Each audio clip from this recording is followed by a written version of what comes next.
Thank you for those kind words of introduction. It's a pleasure to be able to exchange with you from here in Yerushalayim. I know it was mentioned that it's 3 a.m. here in Jerusalem, so this will account for any lapsus lingua or some other confusion with regard to my remarks. Perhaps I might just begin where you left off, and that is with regard to the government convening a national emergency summit on anti-Semitism. Indeed, we have been witnessing for some time now an old, new, global, escalating, virulent, sophisticated, and even lethal anti-Semitism. One that I would hesitate to normally say this, but really after analyzing the evidence, let alone the experiences that we've all been witnessing, one without parallel or precedent since the end of the Second World War, where and the Hamas-Israel war became a turning point, where Jews in Canada as elsewhere have been threatened and targeted in their communities and in their neighborhoods, on the campuses and in the streets, where we've witnessed a doubling of anti-Semitic hate crimes in May 2021 as compared to all of May 2020. In other words, for 5 years, as the annual report B'nai B'rith would tell us, Jews were the most targeted of all groups with respect to anti-Semitic hate crimes. In 2021, and 2020 was the year in which more hate crimes were committed against Jews than in any previous year on record. But in May 2021, the hate crimes that are targeting Jews already exceeded the whole of 2020. And we were witnessing an incendiary online hate speech. And we know that online hate speech leads to offline hate crimes. But perhaps most important in all this, because you've been reading it, you've been experiencing it, you've been witnessing it, most important and most disturbing has been the manner in which anti-Semitism has been mainstreamed, normalized, legitimated in our political culture, with an absence of any sense of outrage, and often underpinned by indifference and inaction. In fact, if we look at the anti-Semitism, we find that it's characterized by 5 major metrics or indicators. There are others, but just for reasons of time, I will summarize the most disturbing, where you find the demonization of the Jewish people leading to the demonization of the Jew. In other words, traditional or classical anti-Semitism is a discrimination against, denial of, assault upon the rights of Jews to live as equal members in whatever society they inhabit. The new anti-Semitism is a discrimination against, denial of, assault upon the right of Israel and the Jewish people to live as an equal member of the family of nations. What is common to both forms of anti-Semitism is discrimination. All that has happened is that it has moved from discrimination against the Jews as individuals to the discrimination against the Jews as a people, and then reverberating back again on Jews as individuals, and you have that growing escalation. And there are 5 manifestations, or one might call metrics, of this old new anti-Semitism. The first is genocidal anti-Semitism. This is not a term that I use lightly or easily. I'm referring here to the advocacy of the most horrific of crimes, namely genocide, embedded in the most virulent of hatreds, namely anti-Semitism, and targeting Jews and the Jewish people with genocidal incitement. There are some 7 manifestations of genocidal anti-Semitism alone. I don't want to bore and burden you with them, just to mention perhaps 2 or 3.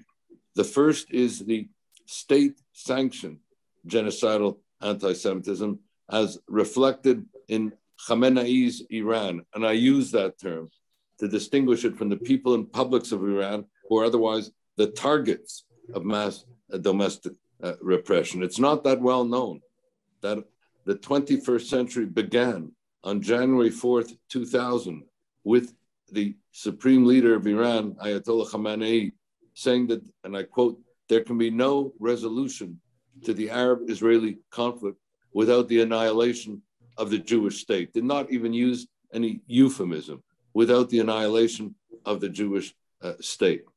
There is the terror organization Hamas, which regrettably was sanitized in the recent Hamas-Israel war, so that very little reference to the fact was made not only that it was a organization that Canada characterized as a terrorist organization as early as 2002, but a genocidal terrorist organization whose charter publicly calls for the destruction of Israel and the killing of Jews wherever they may be, a standing crime against humanity, which was hardly referenced in the recent coverage of the Hamas assault against Israel. A third manifestation of this genocidal anti-Semitism have been even the public incitement to the killing of Jews in gatherings in Europe, US, and elsewhere. So that is the first. And as I said, I could have gone and given you 7 manifestations of genocidal anti-Semitism. But all these manifestations found expression during the recent Hamas war against Israel and since. The second is what I would call demonological anti-Semitism. Here you have the contemporary parallel with respect to the Jewish people that you have with respect to Jews in classical anti-Semitism, of Jews as the enemy of all that is good and the repository of all that is evil. The Jews, in a word, as the poisoners of the wells, a trope that we are very familiar with. But what we are witnessing in its parallel demonization of Israel and the Jewish people is the ongoing indictment of Israel as a racist, imperialist, colonialist, ethnic cleansing, child-killing, apartheid Nazi state, and indeed increasingly apartheid genocidal state. And so you have a situation where Israel and the Jewish people are not only the only people and the only country that are the standing targets of genocidal anti-Semitic incitement, but are the only people and the only country that are regularly accused of being genocidal themselves, which leads to the third metric that I want to mention, and that is political anti-Semitism. The denial of Israel's right to exist and denial of its legitimacy, denial of the Jewish people's right to self-determination, denial even that the Jews are a people. The fourth is, and we forget about this often because we don't appreciate the manner of its regularity, and that is the ongoing terrorist incitement, which is a daily feature almost of life in Israel, let alone also terror threats to Jews abroad. And the final one that I would mention, and one that we know about, but don't identify sufficiently, is what I'm referring here to the laundering, the masking of anti-Semitism under universal values, perhaps the most pernicious of all these forms of anti-Semitism being the most sophisticated. And that is, as I say, the attempt to disguise it and to launder it under universal public values, under the, for example, the protective cover of the UN, under the authority of international law, under the culture of human rights, and under the struggle against racism itself.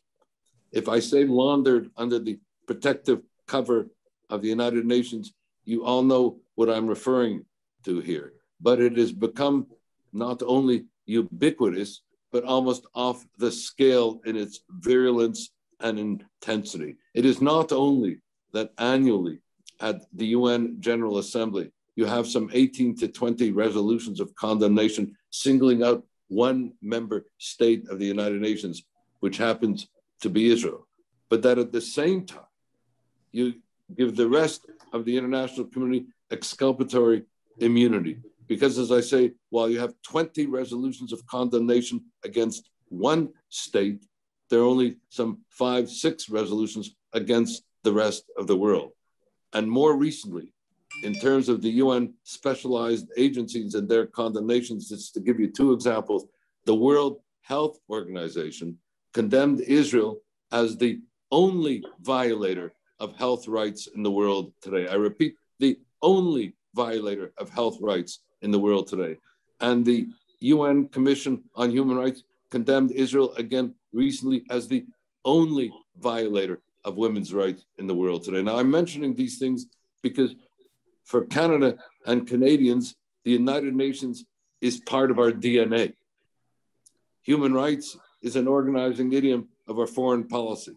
International law is held out as central to our identity. And so this has a particular resonance here in Canada and for Canadians because of the manner in which Canadians take the UN seriously. I also take the UN seriously and believe that it is a fulcrum of our international human rights order, except what we are witnessing is law and morality being turned on its head. Let me take the laundering of anti-Semitism under the cover of international law.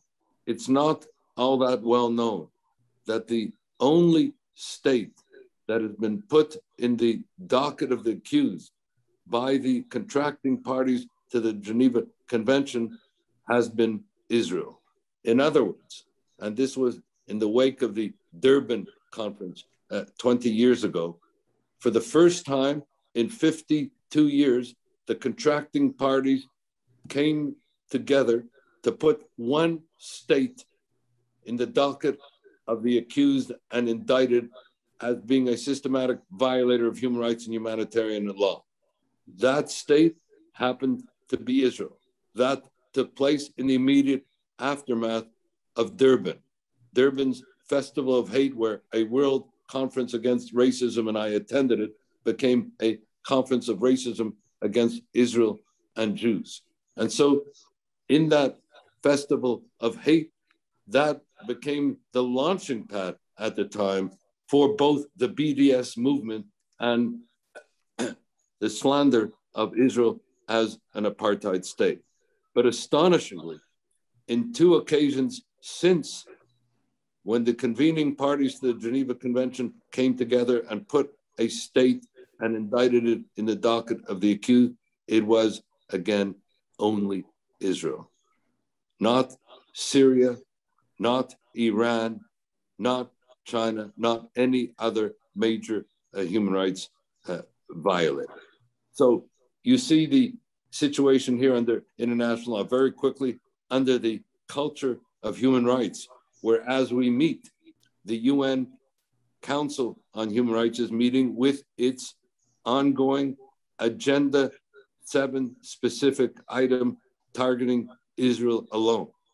I've attended these meetings, I've participated in them, and at every hearing, there is one agenda item targeting one state. That state happens to be Israel, and the agenda item is human rights violations by Israel in the occupied Palestinian territories. And there's another agenda item, human rights violations in the rest of the world. So it's a kind of Disney World situation or Alice in Wonderland situation where the conviction and the sentence are passed even before the hearing begins. And the final one, as I said, the laundering of anti-Semitism. And this has become the most pervasive and pernicious one, the laundering of anti-Semitism under the rubric of anti-racism itself. Let's face it, the worst thing that you can say about anyone in the world is to label them a racist. The very label supplies the indictment. No further proof is required. And if any further proof is required in the case of a state, then you refer to Israel as an apartheid state. Let there be no mistake about it. Apartheid is defined in international law as a crime against humanity. If Israel is therefore a crime against humanity, it has no right to be.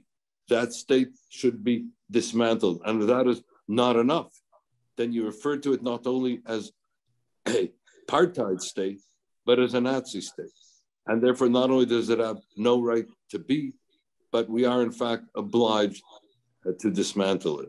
So it is this laundering of anti-Semitism under universal public values I mentioned, public values embraced by most Canadians, that is the most pernicious yet sophisticated of the anti-Semitism. I think I'll stop here with those 5 metrics and open it up now for any questions or comments you may have, not only on this issue on which I opened up on anti-Semitism, but on any other issues one may wish to discuss.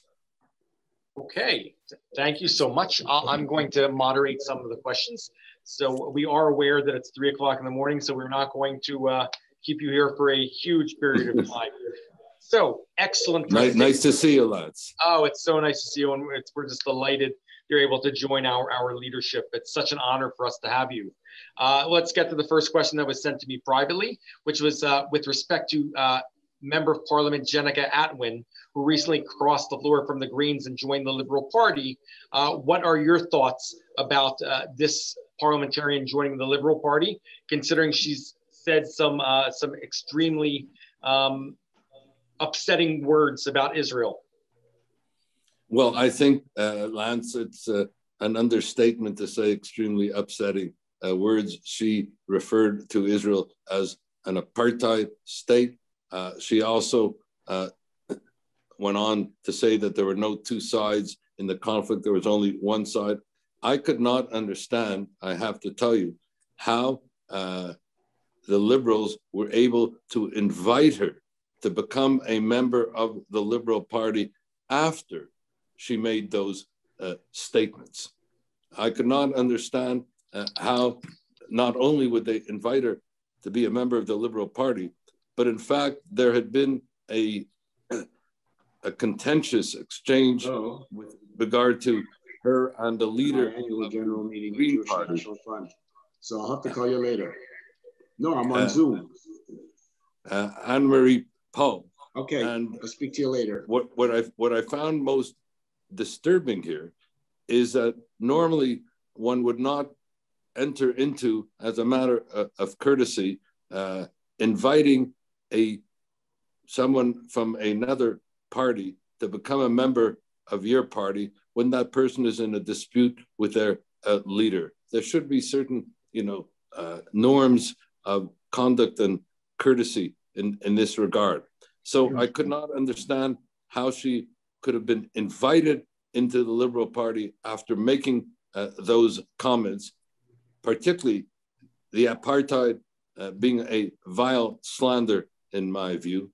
And then afterwards, reference being made, well, the Liberal Party is a big tent and we have room for all views. Sorry, some views are not perspectives that belong within the plurality of legitimate debate in this instance, particularly as Canada and the Prime Minister himself had condemned the BDS movement, had condemned Israel Apartheid Week, had referenced himself the 3 Ds of demonization, delegitimization, and a double standard. So this was really in breach of the Liberal Party's own principled policy, which I share and endorse. So I think this was a mistake. I'm pleased that she initially acknowledged that what she had said was mistaken, but there must be more of a condemnation of her own reference to apartheid than to say that she is sorry for what she had said. Thank you. There are a couple of questions about the upcoming summit on anti-Semitism. So one is people want to get a handle on what is the mandate for this summit. Will you have the flexibility to be critical of the federal government? And above and beyond that, how do you expect this summit to be have not just words, but drive action? Because people are concerned that that another summit just to talk isn't sufficient. There needs to be action. I think the last comment that you made is exactly on point. And as I mentioned this to the government, when they spoke to me about having the summit, I said, I'm not interested in another conversation. I'm not interested in there being a seminar. This has to be seen not only as a matter of urgency, but it has to be a national action summit. It not only has to be an exchange of words, it has to be the implementation of a national action plan.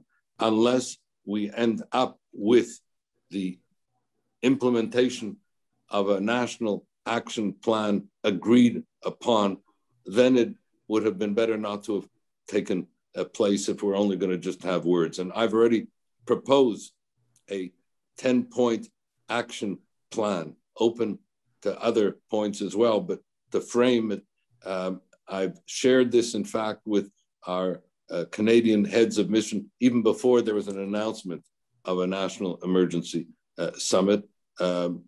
Former Minister Stéphane Dion, who's now the Canadian ambassador to the European Union and to Germany, convened for me a meeting with 30 heads of mission in Europe, precisely because I felt that what was happening was a matter that demanded action domestically and internationally in the combating of anti-Semitism. And I set forth before them, and have since shared with the government, a 10-point action plan. I'll just mention some of the points, but I want to invite people here to make any suggestions that they have to me, because the key point here is this must be an action summit.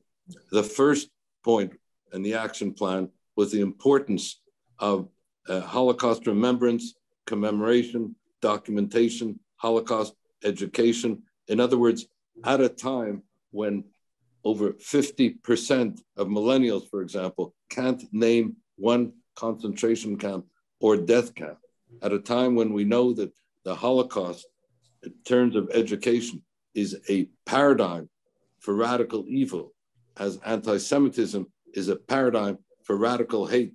You can't educate about anti-Semitism unless you can educate through the lens of the Holocaust. And you cannot speak about the Holocaust unless you speak about anti-Semitism, which was central to the Holocaust. I don't know how many people appreciate, for example, that 1.3 million people were murdered in a death camp, Auschwitz. 1.1 million of them were Jews. Let there be no mistake about it. Jews were murdered at Auschwitz because of anti-Semitism. But anti-Semitism itself did not die at Auschwitz. It remains the bloodied canary in the mine shaft of global evil today. And as we've learned only too painfully and too well, that while it begins with Jews, it doesn't end with Jews. And this anti-Semitism is toxic to democracies like it is toxic to democracies like Canada. So the first thing is the imperative of education. The second is to enhance both the adoption and implementation of the IRA working definition on anti-Semitism. That is not only the most authoritative, comprehensive, and international definition we have, it's also the most representative. It's not all that well known that the IRA working definition on anti-Semitism was adopted through a 15-year democratic decision-making process where I happened to participate in it from its inception in 2000 through to 2015, where it was democratically adopted by intergovernmental bodies, governments, parliaments, civil society leaders, academic experts, and the like. And that's why I say the most representative definition that we have, and one that is anchored in human rights law, that is anchored in equality rights law, where Israel and the Jewish people and Jews are to be guaranteed equal protection of the law and equal treatment of the law. And as one who participated in it, I recall also the tipping point for its adoption in 2016, when in 2015, in a little known resolution, unanimously adopted by the Canadian Parliament, which I moved as one of my last acts as a parliamentarian, a motion with respect to the condemnation of anti-Semitism, which had three parts, and I'll mention them very quickly. The first said, quote, alarmed at the global escalation of anti-Semitism. This was February 2015. We're more than 6 years later. I don't have to tell you about the escalation since. The second part, very important for all of us to know going into this summit. That resolution called on the Canadian government to make the combating of anti-Semitism a priority in both our domestic and foreign policy. That is a matter of record now to be acted upon. And the third part of that resolution said, and I quote, criticizing Israel is not anti-Semitic, and saying so is wrong.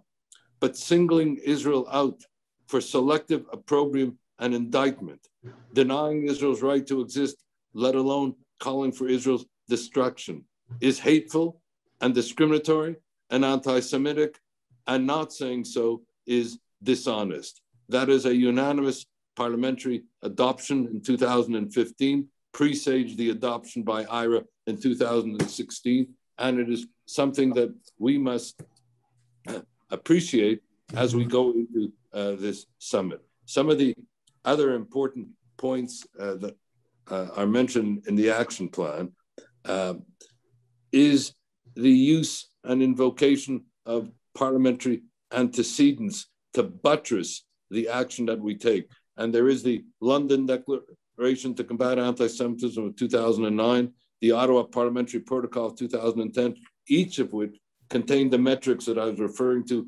earlier for purposes of framing our national action plan. I think I'll leave it here, but I'll just mention that there are references to the need to have a comprehensive legal strategy for the combating of anti-Semitic hate crimes and a comprehensive legal and policy strategy for combating the incendiary hate online. So these are some of the components of a national action plan, which needs to be adopted and then acted upon as a result of this summit. Thank you.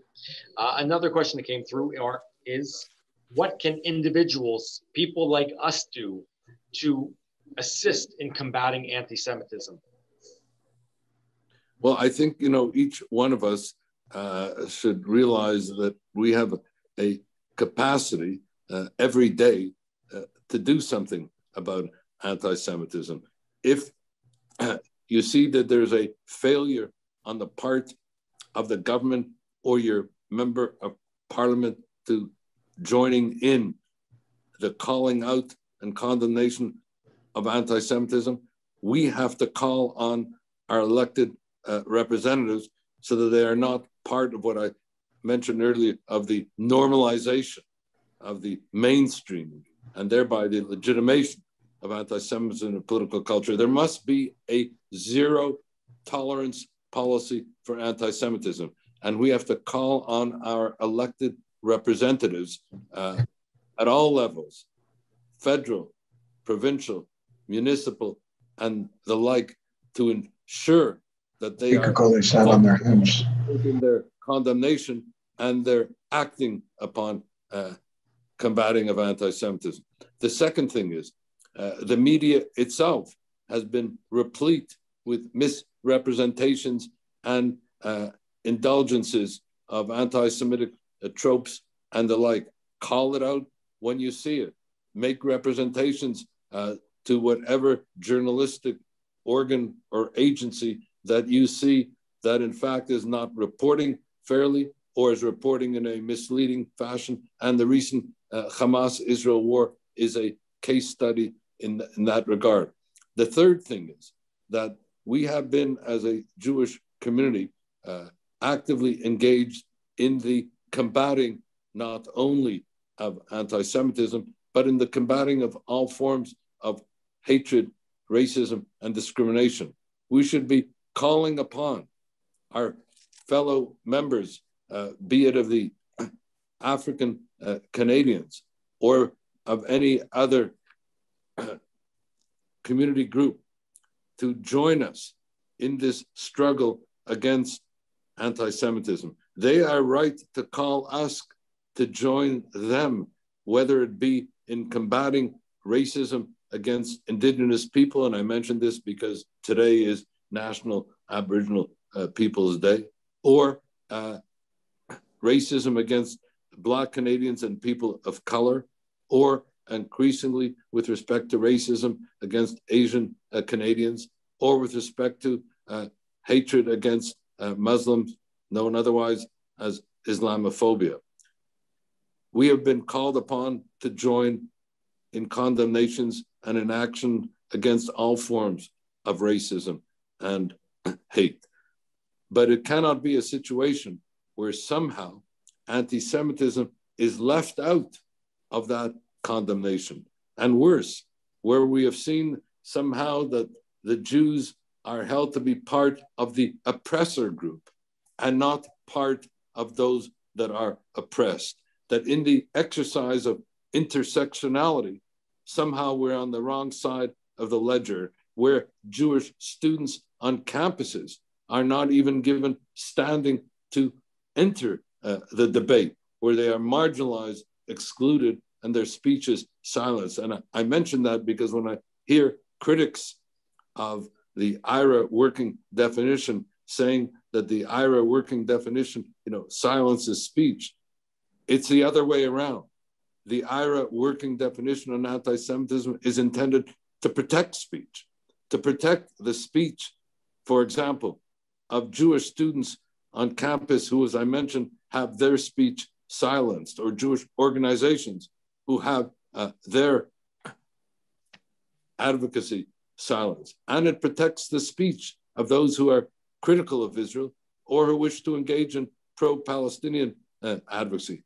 That is fine unless it crosses the line, as with respect to the metrics of anti-Semitism that I mentioned. So the working definition is protective of speech and protective of equal protection before the laws. And this brings me to a final thing that I want to say here when I mentioned about intersectionality and the like. We might recall that, in fact, the Jewish community patented intersectionality and did so in the struggle for Soviet Jewry. If we recall, we will remember that we had students for Soviet Jewry, women for Soviet Jewry, lawyers for Soviet Jewry, scientists for Soviet Jewry, artists for Soviet Jewry, parliamentarians for Soviet Jewry. In other words, a critical mass of advocacy on behalf of Soviet Jewry. And with respect to political prisoners, the political prisoners at the time were known as Anatoly Sharansky, Ida Nudel, and the like. So we patented intersectionality. We were at the forefront of human rights advocacy. What I think we need now, not only is an emergency summit for the reasons I mentioned and a national action summit. But we have to make action on our own as well as part of that. We should be creating, and I see this happening now, but we should be creating lawyers against anti-Semitism, doctors against anti-Semitism, students against anti-Semitism, educators against anti-Semitism, parliamentarians against anti-Semitism. In a word, we should create that critical mass of advocacy. That is a challenge for us now in terms of Jewish leadership. Create that kind of intersectionality in the struggle to combat anti-Semitism, which is mobilizing all these groups, as I mentioned, and mobilizing as well those in the non-Jewish community along the lines that I suggested. Thank you. That's excellent. I'm going to ask one final question. We have so many more, but we have to unfortunately keep it to a limit. And the last question is with respect to, we would like to get your comment on the reality is that many of the most vociferous BDS supporters and anti-Zionists happen to be members of the Jewish community. Can you comment on this phenomenon, and what is your response to it? I think that phenomenon is partaking of a larger one and a concerning one. And I'm referring here that many amongst the younger in our community, have become somewhat disconnected from Israel or even alienated from Israel. This is a phenomenon that has been developing incrementally over time. And I do think some of it occurred because of the identification, although it happened before, identification of Israel with Trump at a time that many younger people in the United States, and this spilled over to Canada, saw that identification as being an alienating phenomenon. But if we have to understand BDS and the younger people joining it, we really have to understand that the BDS movement and all related to it was born in Durban. And as I said, I attended that festival of hate. And that festival of hate was led, regrettably, by NGOs, including human rights NGOs. And many of the young people became involved with and worked with some of these human rights NGOs who began at Durban already to speak of Israel as being a racist apartheid state. And over the last 20 years, you had a situation where working with and becoming part of an NGO human rights culture that was singling out Israel for selective opprobrium and indictment resulted in them becoming part of also the BDS movement. And I think we need to make it as clear as we can to them that BDS is really an anti-human rights movement because it singles out one state for selective opprobrium and indictment, that it is an anti-peace movement because effectively it incentivizes hate against Israel and prejudices moving towards a peaceful resolution. I can go on, but the point is we have to try to engage even with those who are at this point becoming part of or have become part of the BDS movement, because we cannot just exclude people at the beginning. Rather, I think by engaging them, we can bring them back. And some of the arguments we could make, I mentioned today that today is National Indigenous Peoples Day. We should be holding out because many young people, those also involved with the BDS, take the notion of Indigenous rights seriously, and they should. And if there is a metaphor for the case and cause of human rights in Canada, it's the case for indigenous justice, and rightly so.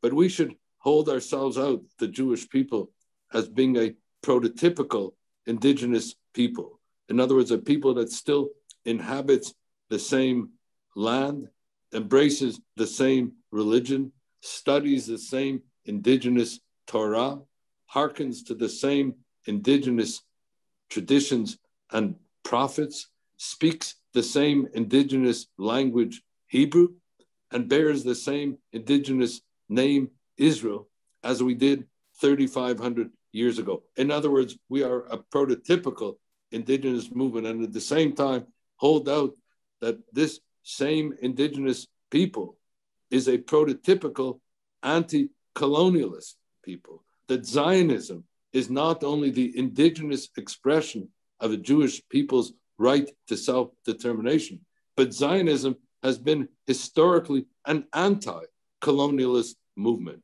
Whether we speak in terms of the struggle against the Rome or Babylon or the Crusaders or the Ottomans, or bringing it up to the present day, the Jews were a prototypical anti-colonial people. I can go on, but I think the understanding of us being an indigenous people on the one hand and an anti-colonialist people on the other hand, being prototypically the representation of both of those expressions, will go some way to have young people better appreciate who we are, what we aspire to, where we've come from. And perhaps that can be the beginning of a discourse with those who've become alienated for reasons that I don't have the time to go into. But I do believe that the younger people are perhaps our most important group with which we need to engage, our most important challenge. But if we believe in the justice in our cause, then, as I've always said, I come to the support of Israel not simply because it's a Jewish cause. That would not be enough for me. I come to the support of Israel because I believe profoundly that with all its imperfections, like any other democratic state, it is a just cause. And if it is a just cause, it deserves the support of all men and women of goodwill. And men and women of goodwill will have a better understanding of the justness of our cause if they appreciate that the Jews, as I mentioned, are a prototypical indigenous people and are a prototypical anti-colonialist people, and that Zionism is itself an expression of both. And we should be speaking in the language of human rights if we want to make the case and cause for Israel and the Jewish people.